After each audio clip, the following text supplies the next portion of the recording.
പ്രമേഹം മാറില്ല എന്ന ധാരണ തിരുത്തിക്കുറിച്ചു. വലിയൊരു അതിശയമാണ് ഉണ്ടായത്. ആ ട്രിക്ക് എന്താണ്, ആ ടെക്നിക്ക് എന്താണ്, അതാണ് ഞാൻ പറയുന്നത് ഒരു 5 മിനിറ്റിൽ. ഡയബറ്റീസ് ഞാൻ പറയുമ്പോൾ ഡയബറ്റീസ് മാത്രമല്ല, ജീവിതശൈലി രോഗങ്ങൾ, ഡയബറ്റീസ്, പ്രഷർ, കൊളസ്ട്രോൾ, അതിന്റെ കോംപ്ലിക്കേഷൻസ്, ഹൃദ്രോഗം, പക്ഷാഘാതം, വൃക്കരോഗം. നമ്മുടെ കുട്ടികൾക്ക് ചെറിയ പ്രായത്തിൽ തന്നെ ഈ രോഗം വരാൻ പോകുന്നു. ഇതിൽ ഏതെങ്കിലുമൊക്കെ രോഗങ്ങൾ ഒരൊറ്റ പരിശോധന ചെയ്താൽ ജീവിതശൈലി രോഗം വരുമോ ഇല്ലയോ എന്നറിയാം. ഒരു തുള്ളി രക്തം എടുക്കണ്ട. 2017 അബുദാബിയിൽ നടന്ന ലോക പ്രമേഹ സമ്മേളനം പ്രമേഹ ചികിത്സാ രീതിയെ മാറ്റിമറിച്ചു. പ്രമേഹം മാറില്ല എന്ന ധാരണ തിരുത്തിക്കുറിച്ചു. വലിയൊരു അതിശയമാണ് ഉണ്ടായത്. ഞാനും ആ സമ്മേളനത്തിൽ പങ്കെടുത്തിരുന്നു.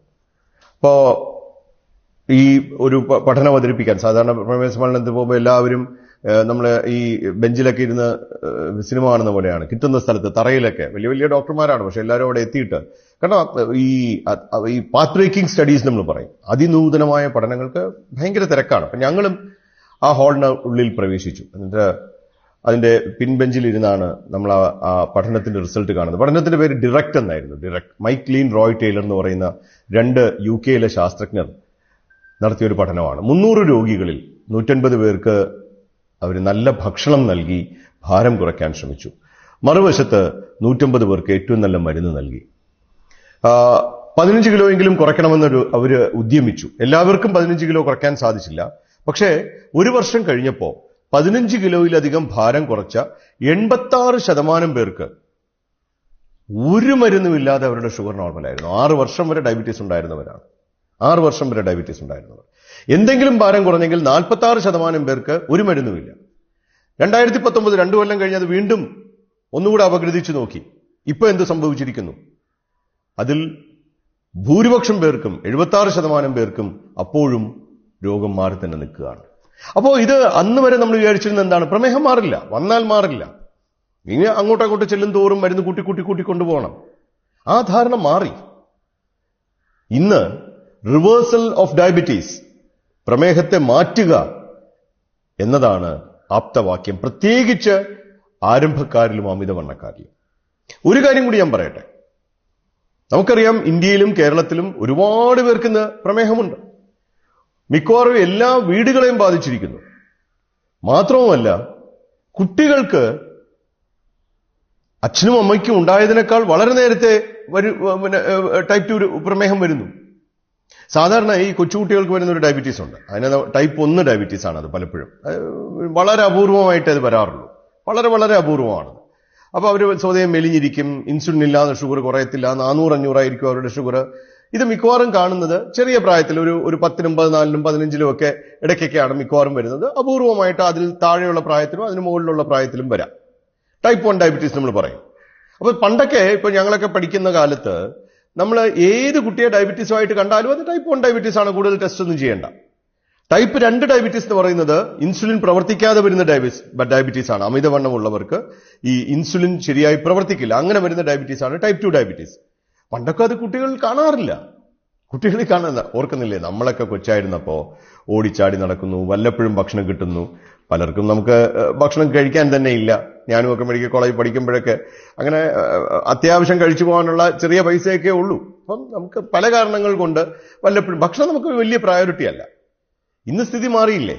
ഇന്ന് ഭക്ഷണം ധാരാളമായി, പൊണ്ണത്തടിയായി, കുട്ടികൾക്ക് അല്ലെങ്കിലേ എക്സസൈസ് ഇല്ല. കോവിഡൊക്കെ വന്നു കഴിയുമ്പോൾ എല്ലാവരും കൂടെ ഇരുന്നിട്ട്, നമുക്കറിയാമല്ലോ നമ്മുടെ ഓരോ ശരാശരി കുട്ടിയുടെ ഭാരം കണ്ടിട്ടില്ലേ? എന്തോരം ഭാരമാണ്. പണ്ടൊക്കെ നമ്മുടെ അംബാസഡർ കാറിൽ 15 പിള്ളേർ കയറും. ഇന്ന് ഓരോ ബക്കറ്റ് സീറ്റിലും ഒരു കുട്ടി കഷ്ടപ്പെട്ടാണ് ഇരിക്കുന്നത്. ഞാന് കഴിഞ്ഞ 2 ആഴ്ച മുമ്പ് കണ്ട 12 വയസ്സുള്ള ഒരു കുട്ടിക്ക് ടൈപ്പ് 2 ഡയബറ്റീസ് ആണ്. അതായത് 50-60 വയസ്സിൽ വരുന്ന ഡയബറ്റീസ് ആണ് ഈ 12 വയസ്സുള്ള കുട്ടിക്ക് വന്നിരിക്കുന്നത്. അവൻ ഇത്ര വണ്ണാണ്. ഞാൻ അവൻ്റെ അടുത്ത് പറഞ്ഞു, മോനേടാ, നമുക്ക് ഭക്ഷണം കുറയ്ക്കണം മോനെ, നമുക്ക് ഭക്ഷണം ഒന്ന് ശരിയാക്കണം മോനെ. അങ്ങനെ നമുക്ക് ഈ കുട്ടികളിൽ പോലും ഇത് വരുന്നു. അപ്പൊ ഞാൻ പറഞ്ഞു വന്നത് എന്താന്ന് വെച്ചാൽ, രോഗമുള്ളവർക്ക് മാറും എന്നുള്ളതിനേക്കാൾ ഉപരി രോഗമില്ലാത്തവർക്ക്, മലയാളിയെ സംബന്ധിച്ചിടത്തോളം നിങ്ങൾ ക്യൂവിലാണ് എന്നുള്ളതാണ് നമ്മൾ മനസ്സിലാക്കേണ്ടത്. എല്ലാവർക്കും വരാൻ പോവുകയാണ്. കുറച്ചുപേര് മാത്രം ഈ ഡയബറ്റീസ്, ഞാൻ പറയുമ്പോൾ ഡയബറ്റീസ് മാത്രമല്ല, ജീവിതശൈലി രോഗങ്ങൾ, ഡയബറ്റീസ്, പ്രഷർ, കൊളസ്ട്രോൾ, ഇത് അതിന്റെ കോംപ്ലിക്കേഷൻസ്, ഹൃദ്രോഗം, പക്ഷാഘാതം, വൃക്കരോഗം, ഇതിന്റെ എല്ലാം തലസ്ഥാനം ഇന്ന് ഇന്ത്യയും കേരളമാണ്. ഇന്ത്യയിൽ തന്നെ കേരളമാണ്. അപ്പൊ ഈ രോഗങ്ങൾ വന്നുകൊണ്ടിരിക്കുന്നു എന്നുള്ളത് മാത്രമല്ല, നമ്മളിൽ പലർക്കും വന്നു കഴിഞ്ഞു. പലരും അതിന് മുന്നോടിയായിട്ടുള്ള അവസ്ഥയാണ് പ്രീ ഡയബറ്റീസ്, ഡയബറ്റീസിന് തൊട്ട് മുമ്പുള്ള അവസ്ഥയാണ്. അതിനേക്കാളും നമ്മൾ വിഷമിക്കേണ്ട അവസ്ഥ എന്താന്ന് വെച്ചാൽ, നമ്മുടെ കുട്ടികൾക്ക് ചെറിയ പ്രായത്തിൽ തന്നെ ഈ രോഗം വരാൻ പോകുന്നു. ഇതിലേതെങ്കിലുമൊക്കെ രോഗങ്ങൾ, ജീവിതശൈലി, അത് നമുക്ക് 80% പൂർണ്ണമായി മാറ്റാൻ സാധിക്കും. അതെന്താണ്? ആ ട്രിക്ക് എന്താണ്? ആ ടെക്നിക്ക് എന്താണ്? അതാണ് ഞാൻ പറയുന്നത്. ഒരു 5 മിനിറ്റിൽ. വലിയ കാര്യമൊന്നുമല്ല, കൊച്ചു കാര്യമാണ്. നമ്മൾ വിചാരിച്ചു വണ്ണം, അമിതവണ്ണം, തുടുത്തിരിക്കുക, കവളൊക്കെ വീർത്ത് അതാണ് ഭംഗി എന്ന് നമ്മൾ തെറ്റിദ്ധരിച്ചു. പണ്ടൊരു മലയാളം ക്ലാസ്സിൽ നമ്മൾ പഠിച്ചിട്ടുണ്ട്. ഞാനൊക്കെ സ്കൂളിൽ പഠിക്കുമ്പോൾ ഒരു മലയാളം പാഠം, കഷണ്ടി, കുംഭ, പുറത്തു രോമ, ഇതൊക്കെയാണ് പുരുഷ ലക്ഷണം എന്ന് പറഞ്ഞിട്ടുണ്ട്. അതല്ല. നമുക്ക് ശാസ്ത്രീയമായി ഈ കാര്യങ്ങളൊക്കെ പുനർനിർവചിക്കേണ്ടിയിരിക്കുന്നു. ഒരൊറ്റ പരിശോധന ചെയ്താൽ ജീവിതശൈലി രോഗം വരുമോ ഇല്ലയോ എന്നറിയാം. ഒരു തുള്ളി രക്തം എടുക്കണ്ട. ഒരു തയ്യൽ ടേപ്പ് എടുത്ത് ഉദരഭാഗത്തെ ചുറ്റളവെടുക്കുക. Indian Council for Medical Research പറയുന്നു, വയറിന്റെ ചുറ്റളവ് അല്ലെങ്കിൽ വയറ് സ്ത്രീകൾക്ക് 80 സെന്റിമീറ്ററിൽ താഴെയും പുരുഷന്മാർക്ക് 90 സെന്റിമീറ്ററിൽ താഴെയുമായിരിക്കണം. അതാണെങ്കിൽ ഈ രോഗങ്ങൾ ഉണ്ടാവില്ല. വളരെ വളരെ അപൂർവമായിട്ടേ ഈ രോഗങ്ങൾ ഉണ്ടാകുള്ളൂ. അതല്ലെങ്കിൽ ഈ രോഗങ്ങളുടെ സാധ്യത വളരെ കൂടുന്നു. മറ്റൊരു ഭാഷയിൽ പറഞ്ഞാൽ, നമ്മുടെ ശരീരത്തിൽ അടിഞ്ഞുകൂടിയിരിക്കുന്ന ഈ കൊഴുപ്പ്, പണ്ടൊക്കെ നമ്മൾ കൊഴുപ്പ് ഭംഗിയാണെന്ന് കരുതിയിരുന്നു. ഇന്ന് നമുക്കറിയാം, കൊഴുപ്പാണ് വില്ലൻ, കൊഴുപ്പാണ് ശത്രു. ഈ കൊഴുപ്പ് ഇൻസുലിൻ റെസിസ്റ്റൻസ് തുടങ്ങി, ഞാൻ നേരത്തെ പറഞ്ഞു, പ്രഷർ, കൊളസ്ട്രോള്, ഹൃദ്രോഗം, പക്ഷാഘാതം, പോളിസിസ്റ്റിക് ഓവറി, ഫാറ്റി ലിവർ. പല ആൾക്കാരും പറയും ലിവറിനകത്ത്, ഇപ്പൊ നമ്മൾ അൾട്രാസൗണ്ട് ചെയ്യുമ്പോഴും ഒരു റിപ്പോർട്ട് കിട്ടും, കരളിൽ ഫാറ്റ് ഉണ്ട്. ഇപ്പൊ പറയാം അത് കുഴപ്പമില്ല, എല്ലാവർക്കും കാണുന്നുണ്ട്, അത് ഇവിടെ എല്ലാം മൂർഖം പാമ്പുണ്ട്, എല്ലാ വീട്ടിലും ഇരിപ്പുണ്ട്, എല്ലാ കട്ടിലും ഉണ്ടെന്ന് പറയുന്ന പോലെയാണ്. അതും അപകടമാകാം, എല്ലാവർക്കും അപകടമാകും എന്നല്ല, ഫാറ്റി ലിവർ എല്ലാവരും പേടിക്കണമെന്നല്ല പറയുന്നത്. പക്ഷേ ഫാറ്റി ലിവറിനെ നമുക്ക് ഇല്ലാതാക്കാം. എങ്ങനെയാണ്? എന്തുകൊണ്ടാണ് ലിവറിൽ ഫാറ്റ് കയറിയിരിക്കുന്നത്? എന്തുകൊണ്ടാണ് നമുക്ക് കിടപ്പുമുറിയിൽ ഗ്യാസ് കുറ്റി വയ്ക്കേണ്ടി വരുന്നത്? ഊണുമുറിയും സ്റ്റോർ മുറിയൊക്കെ നിറഞ്ഞു, പിന്നെ ഒരു 100 കുറ്റിയും കൂടെ വന്നാൽ വെക്കാൻ സ്ഥലമില്ല എന്ന് പറഞ്ഞത് മാതിരി, സാധാരണ കൊഴുപ്പ്, ഒരു നേരിയ കൊഴുപ്പിന്റെ ഒരു ആവരണം ശേഖരിക്കുന്ന സ്കിന്നിന്റെ താഴെയുള്ള സ്ഥലങ്ങളും അത്യാവശ്യമുള്ള 1-2 മറുസ്ഥലങ്ങളും കഴിഞ്ഞു കഴിയുമ്പോൾ കൊഴുപ്പ് എല്ലാ അവയവങ്ങളിലും കയറുന്നു. രക്തക്കുഴലിൽ കയറുന്നു, ഹൃദയത്തിൽ കയറുന്നു, പാൻക്രിയാസിൽ കയറുന്നു, കരളിൽ കയറുന്നു. ഈ കരളിൽ കയറിയിരിക്കുന്ന, പാൻക്രിയാസിൽ കയറിയിരിക്കുന്ന ഈ കൊഴുപ്പ്, ശരീരത്തിൽ അടിഞ്ഞുകൂടിയിരിക്കുന്ന ഈ കൊഴുപ്പാണ് ഇൻസുലിൻ പ്രവർത്തിക്കാത്ത അവസ്ഥ ഉണ്ടാകുന്നത്. ഈ കൊഴുപ്പ് പോയാൽ ഈ അവസ്ഥ പോകും. അതുകൊണ്ടാണ് 15 കിലോയിലധികം ഭാരം കുറഞ്ഞപ്പോൾ 86% പേർക്കും പ്രമേഹം മാറിയത്. ഇതൊരു വലിയ വാർത്തയാണ്. നമുക്ക് പ്രത്യക്ഷത്തിൽ വളരെ ചെറുതെന്ന് തോന്നും. പക്ഷേ ഞാൻ തന്നെ എന്റെ പേഷ്യൻസിൽ എത്രയോ പേർക്ക് 2018 ഇത്രയും കോൺഫിഡന്റ് ആയിട്ട് ഞാൻ പറയില്ലായിരുന്നു. 2018 ഞങ്ങൾ ഒരു ലൈഫ് സ്റ്റൈൽ പ്രോഗ്രാം ആരംഭിക്കുന്നത് പ്രമേഹത്തിന്റെ ചികിത്സയ്ക്ക് വേണ്ടി. 2019 അത് ഒരുപാട് പേർക്ക് ഗുണം ചെയ്യുന്നു എന്ന് കണ്ടതുകൊണ്ടാണ് പ്രമേഹം മാറാൻ നല്ല ഭക്ഷണം എന്ന് ഞാനൊരു പുസ്തകം എഴുതി. മനോരമ അത് പ്രസിദ്ധീകരിച്ചു 2019. നിരവധി പേര്, ലോകത്തെമ്പാടുമുള്ള നിരവധി പേര് ആ പുസ്തകത്തിൽ കൊടുത്തിരിക്കുന്ന വളരെ ലളിതമായിട്ടുള്ള ഭക്ഷണ ശൈലി സ്വീകരിച്ചിട്ട് നിരവധി പേരുടെ രോഗം മാറുകയും ഒരുപാട് പേർക്ക് മരുന്ന് കുറയ്ക്കുവാനും കഴിഞ്ഞു. എത്രയോ പേരുടെ ഇൻസുലിൻ നിർത്താൻ സാധിച്ചു. വളരെ ചെറിയ അറിവാണ് പറയുന്നത്. എന്താണ് പറയുന്നത്? ഒരു ദിവസം നമുക്ക് ആവശ്യമുള്ള ഊർജം മാത്രം നാം കഴിക്കുക. എപ്പോഴും നമ്മൾ മനസ്സിലാക്കണം, നമ്മൾ ശമ്പളം വാങ്ങിക്കുന്ന പോലെയാണ്. നമ്മൾ ശമ്പളം വാങ്ങിച്ചെന്ത് ചെയ്യും? നമ്മൾ ചെലവാക്കും. ബാക്കി വരുന്നത് കുറച്ചേ ബാക്കിയുള്ളെങ്കിൽ അത് സേവിങ്സ് ബാങ്കിൽ തന്നെ കിടക്കും. ഒരുപാട് ബാക്കിയുണ്ടെങ്കിൽ നമ്മൾ അതിനെ ഫിക്സഡ് ഡെപ്പോസിറ്റ് ആക്കും. എന്ന് പറഞ്ഞതുപോലെ നമ്മൾ ഭക്ഷണം കഴിക്കുമ്പോൾ ചിലവാക്കാനുള്ള ഊർജ്ജമേ ഉള്ളൂ എങ്കിൽ, നമുക്ക് ഒരു ദിവസം ആവശ്യത്തിന് ഉള്ള ഊർജ്ജമേ ഉള്ളെങ്കിൽ അത് ചിലവാക്കി തീർന്നു. ശകലം കൂടെ കൂടുതലുണ്ടെങ്കിൽ അത് മസിലിലും ലിവറിലും ഗ്ലൈക്കോജൻ എന്ന് പറഞ്ഞ് കുറച്ച് ശേഖരിക്കും. ശകലം ഒരു കൊഴുപ്പിന്റെ ആവരണം ഉണ്ടാവും. ഇനി അതിലും കൂടുതൽ വരുമ്പോൾ ശരീരം ഒരു തുള്ളി ഊർജം കളയില്ല. നമ്മൾ ശമ്പളം വാങ്ങിച്ചിട്ട് 5 രൂപ റോഡിൽ ഇട്ടിട്ട് വരില്ലല്ലോ. റോഡിലുള്ള 5 രൂപയും കൂടെ എടുത്ത് പോക്കറ്റ് ഇടും. അതുപോലെ ശരീരം ഒന്നും കളയില്ല. അപ്പൊ ഈ അധികം വന്ന ഊർജത്തിനെ ആവശ്യമില്ലാതെ നമ്മുടെ ശരീരത്തിൽ കുമിഞ്ഞുകൂടിയ ഊർജം മുഴുവൻ ശരീരം കൊഴുപ്പായി മാറ്റും. അങ്ങനെയാണ് ഈ കൊഴുപ്പ് കൂടി വരുന്നത്. അപ്പോൾ ഒരു വശത്ത് നമ്മൾ കൂടുതൽ ഊർജം ഉള്ളിൽ പോകുന്നു, മറുവശത്ത് ഊർജം ചെലവാക്കാതിരിക്കുന്നു. അല്ലേ? നമുക്ക് വ്യായാമമൊക്കെ വളരെ കുറഞ്ഞിരിക്കുന്നു. അപ്പൊ ഒരുപാട് ഭക്ഷണം, വ്യായാമമില്ല. അപ്പൊ എന്ത് പറ്റി? ഒരുപാട് ഊർജം മിച്ചം വന്നു. ഈ ഊർജത്തിനെ ഇൻസുലിൻ കൊഴുപ്പായി മാറ്റി. അങ്ങനെ കൊഴുപ്പ് കൂടിക്കൂടി വന്നപ്പോൾ ഈ പ്രശ്നങ്ങൾ ഉണ്ടായി. ഈ പ്രശ്നം പോകണമെങ്കിൽ എന്ത് ചെയ്യണം? ഊർജം കുറയ്ക്കണം, ചിലവ് കൂട്ടണം, അങ്ങനെ മിച്ചം വരാതിരിക്കണം. അങ്ങനെയാണെങ്കിൽ കൊഴുപ്പ് പോവും. കൊഴുപ്പ് പോയാൽ ഈ പ്രശ്നങ്ങൾ പോകും. പ്രീ ഡയബറ്റീസ് ഉള്ളവർക്ക് ഡയബറ്റീസ് ഉണ്ടാവില്ല. ഡയബറ്റീസ് ഉള്ള പലർക്കും ഇത് മാറും. അപ്പോൾ നമ്മൾ എന്താണ് ചെയ്യേണ്ടത്? ആവശ്യമുള്ള ഊർജമേ ഉള്ളിൽ പോകാവുള്ളൂ. അതാണ് നാം ആദ്യം അറിയേണ്ട കണക്ക്. ഒരു ദിവസം നമ്മുടെ ശരീരത്തിലെ കൊഴുപ്പ് പോകണമെങ്കിൽ 1 കിലോ വെയിറ്റിന് 20 കലോറി ഊർജമേ പാടുള്ളൂ. അതായത് 50 കിലോ ആണെങ്കിൽ 1000 കലോറി, 70 കിലോ ആണെങ്കിൽ 1400 കലോറി. അപ്പൊ 1000 to 1400 കാലറി ആണ് നമ്മൾ ഒരു ദിവസം കഴിക്കുന്നത്. അല്ലെങ്കിൽ അതിൽ താഴെയാണ് കഴിക്കുന്നതെങ്കിൽ നമ്മുടെ ശരീരത്തിലെ കൊഴുപ്പ് മാറിത്തുടങ്ങും. 1800 ആണെങ്കിൽ കലോറി എന്ന് പറഞ്ഞാൽ ഊർജത്തിന്റെ അളവ്, നമ്മൾ ഗ്രാം മീറ്റർ എന്നൊക്കെ പറയുന്ന പോലെ ഊർജത്തിന്റെ അളവ് കലോറി. അപ്പോൾ നമ്മൾ ആവശ്യത്തിന് 1000 അല്ലെങ്കിൽ 1400 കലോറിയിൽ താഴെ ഊർജം കഴിച്ചാൽ നമ്മുടെ ശരീരത്തിലെ കൊഴുപ്പ് പോയി തുടങ്ങും. ഇനി ഒരൊറ്റ കാര്യം കൂടി അറിയാനുള്ളൂ. സിമ്പിളാണ്. ഈ ഊർജം എവിടെ നിന്ന് വരണം? ഊർജം ഭക്ഷണത്തിൽ നിന്നാണ് വരുന്നത്. ഭക്ഷണം ശാസ്ത്രീയമായി 3 സാധനമാണ്. 1 കാർബോഹൈഡ്രേറ്റ് അഥവാ അന്നജം, 2 പ്രോട്ടീൻ അഥവാ മാംസ്യം, 3 ഫാറ്റ് അഥവാ കൊഴുപ്പ്. ഇത് 3 ചേരുന്നതാണ് നമ്മുടെ ഭക്ഷണം. നമുക്ക് ഇന്ത്യക്കാർക്ക്, പ്രത്യേകിച്ച് മലയാളിക്ക് പറ്റിയ അബദ്ധം, ഈ 3 സാധനത്തിന്റെ പ്രപ്പോർഷൻ നമുക്കറിയില്ല. നമ്മൾ ഷർട്ട്, പാന്റ്, ചെരുപ്പ് എന്ന് പറയുന്നത് ഓരോന്നിനും ഓരോ അളവുണ്ട്. പാന്റ് ഇടാതെ വലിയ ഷർട്ട് ഇട്ടാലോ, അല്ലെങ്കിൽ ഷർട്ട് ഇടാതെ വലിയ പാന്റ് ഇട്ടാലോ മതിയാവില്ല.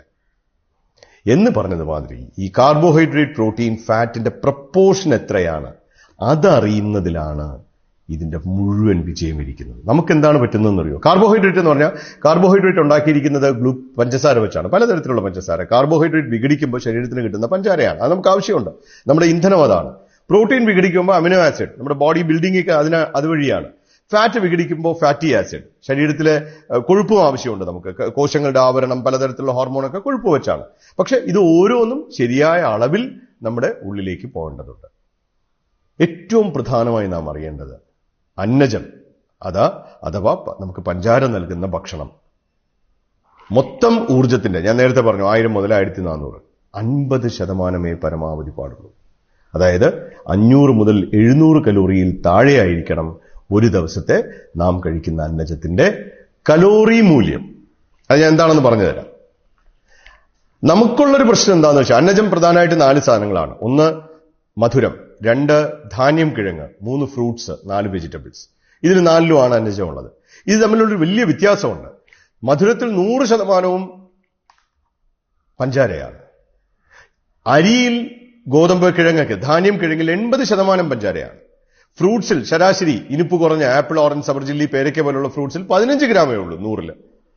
പച്ചക്കറികളിലാണെങ്കിൽ 100-ൽ 5 ഗ്രാം പഞ്ചാരയേ ഉള്ളൂ. അപ്പോ നമ്മുടെ വയറിൽ ചെല്ലുമ്പോൾ എല്ലാം 100 ഗ്രാമാണ്. അല്ലെങ്കിൽ 200 ആണെങ്കിൽ എല്ലാം 200 ഗ്രാമാണ്. പക്ഷെ പച്ചക്കറി 100 ഗ്രാമാണ് കഴിച്ചെങ്കിൽ 5 ഗ്രാം പഞ്ചാരയേ ഉള്ളിപ്പോയുള്ളൂ. ആപ്പിൾ ആണെങ്കിൽ 15 ഗ്രാം, അരിയാണെങ്കിൽ 80 ഗ്രാം, മധുരമാണെങ്കിൽ 100 ഗ്രാം ഉള്ളിൽ പോകുന്നു. അപ്പൊ നമുക്കറിയാം, ഡയബറ്റീസ് ഉണ്ടാകാതിരിക്കണമെങ്കിൽ, അല്ലെങ്കിൽ ഉള്ളവർക്ക് അത് മാറണമെങ്കിൽ ഉള്ളിലേക്ക് മധുരം പോകാൻ പാടില്ല. അതുകൊണ്ടാണ് ആൾക്കാർ ചായയിൽ പഞ്ചാര ഇടില്ല. പക്ഷേ അവരറിയുന്നില്ല 80% പഞ്ചാരയുള്ള അരിയും, ഗോതമ്പും, കിഴങ്ങും, ഓട്സും, ചോളവും, കൂരവും, റാഗിയും കഴിച്ചുകൊണ്ടിരിക്കുന്നു. അതെല്ലാം ഷുഗർ കൂട്ടും, ഊർജം അധികമാകും, കൊഴുപ്പധികം ഉണ്ടാകും. അപ്പോ വയറ് നിറയ്ക്കാൻ പച്ചക്കറികൾ. IMAയുടെ ദേശീയ ഭക്ഷ്യനയം ഒറ്റ വരിയാണ്: പ്ലേറ്റിൽ പാതി പച്ചക്കറി. ഏത് സമയം നാം ഭക്ഷണം കഴിച്ചാലും, രാവിലെ ആയാലും ഉച്ചയായാലും രാത്രിയായാലും, പ്ലേറ്റിൽ പാതി പച്ചക്കറിയും അനുവദിച്ച ഫ്രൂട്ട്സും എടുക്കുക. ആപ്പിൾ, ഓറഞ്ച്, സബർജില്ലി, പേരയ്ക്ക. മറ്റ് ഫ്രൂട്ട്സ് ആണെങ്കിൽ അധികം കഴിക്കരുത്, അധികം പഴുക്കരുത്, ഇടനേരത്തെ കഴിക്കാവുള്ളൂ.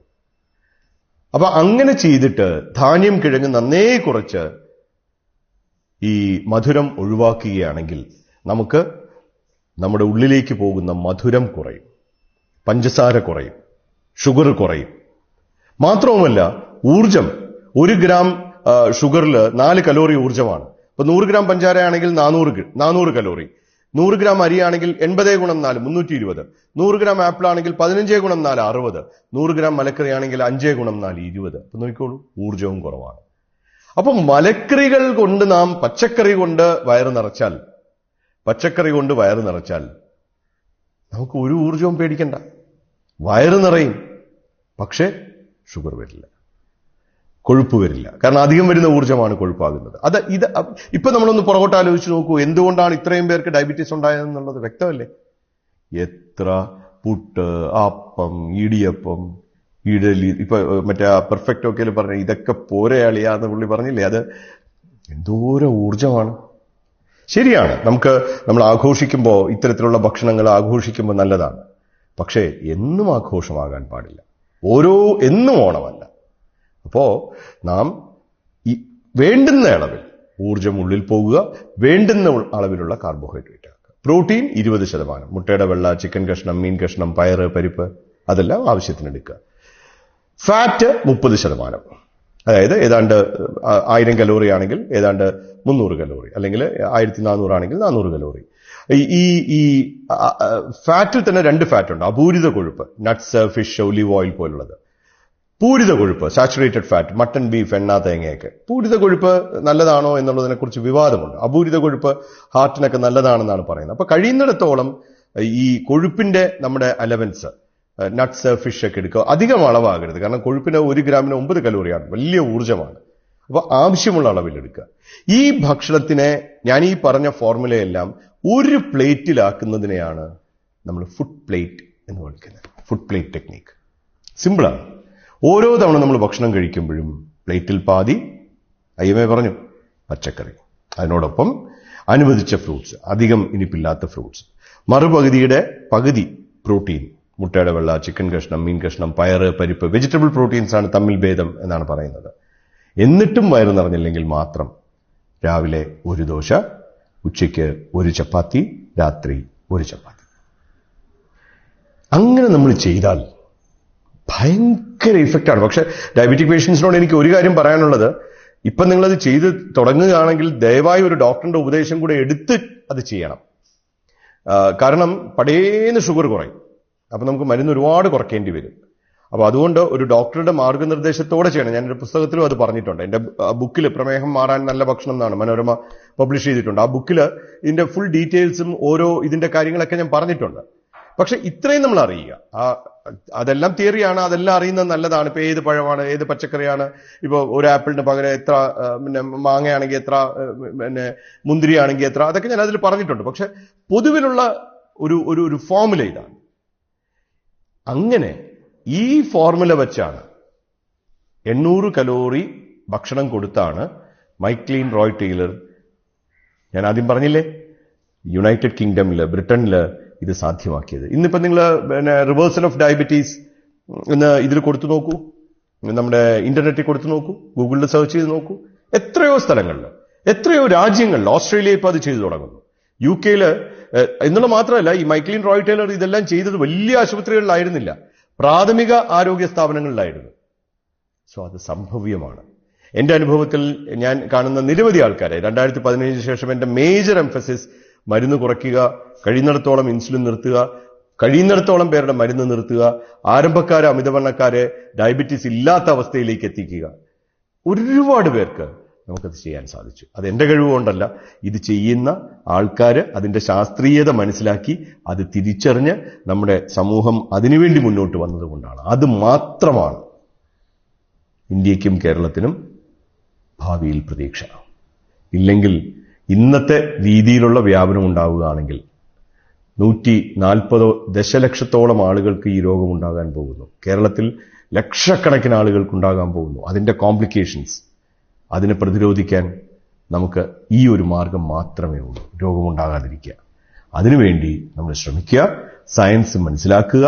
നമ്മൾ ടണലിനകത്താണെന്ന് ധരിക്കേണ്ട, ഉടൻ വെളിച്ചമുണ്ട്, ആത്മാർത്ഥമായി ശ്രമിച്ചു തുടങ്ങുക. പലർക്കും രോഗം മാറും, എല്ലാവർക്കും രോഗം കുറയും.